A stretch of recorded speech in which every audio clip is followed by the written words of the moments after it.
Okay, folks, it's your buddy Mike Messier with special life lessons. This time, it's going to be about preparation and audio. And you might be wondering, Mike, what's this audio thing you're holding? Well, I'm here at a Best Buy, Daytona Beach, Florida. Now, I don't think I've ever spent time in Daytona Beach before. The reason why I came here was it's going to close at 8 o'clock. I had to wear the mask to go in there.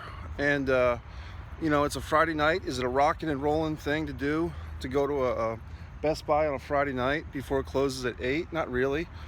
This is not Pauly Shore 1988. There's no bikini contest going on. But for me, this is about prior prevention prevents piss poor performance.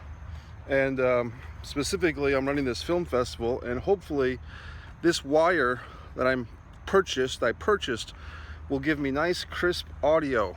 Now, you might be saying, oh gee whiz, Mike, please give us more details. Well, the film festival is tomorrow. Today, I went to the venue to do what's called a audio and visual test. And to me, this is just common logic. And for many of you Mike Messier YouTube subscribers, probably common sense as well. You go to the venue the day before your event, or preferably a week before, whenever, and you check out your specifics, your sound, your sight, your visual, your room, the chairs, all that good stuff. And I've always done that. That's when I run live events. I always do that. And it doesn't have to be a big deal. You don't have to, just go to the fucking venue that you're renting and make sure everything's okay. Now, for some of you, you might be saying, Mike, this is common sense. Well, for others, I have to tell this anecdote, and here we go. It was about 4 years ago. I'm going to try to avoid names and specifics. I don't want to embarrass or humiliate anyone. But a friend of mine, a good guy, a real good guy, was an actor. He was actually an acting student of mine. He would take a bus to a metro type of train to go from Boston to southern Rhode Island, probably spend 2.5 hours commuting to meet with me and work with me as an acting student. And this guy was already a good actor. He's a great guy. His life story was interesting. At one point in his life, he had a spouse. The spouse was, for whatever reason, very against this guy acting. Needless to say, the marriage didn't last, and once they got divorced, he was looking to get back into acting.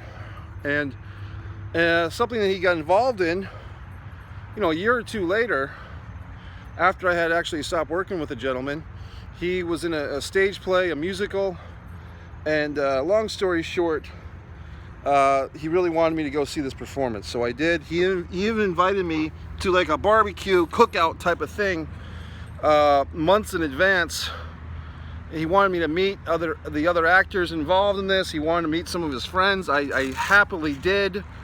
It was very exciting. So finally the big show comes up, and this is where things get a little off kilter, folks. First of all, they only had one performance of this show scheduled, and I always get a little tense about that. Stage plays, performance, when you only do one live performance, that's a bad idea. It's just, usually it is, because if the one show goes wrong, then you have no backup, or you have nothing else to compare it to.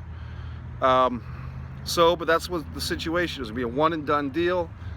This particular show rented high school auditorium, which was pretty impressive. It was like maybe 600 seats, and they filled up, I would say, a good 450 to 500 seats. I mean, it was pretty well crowded, folks. Now here's where things, and for me, it was a hour and 45-minute drive from Rhode Island to somewhere in the Massachusetts area. And where did things go askew? Well, immediately upon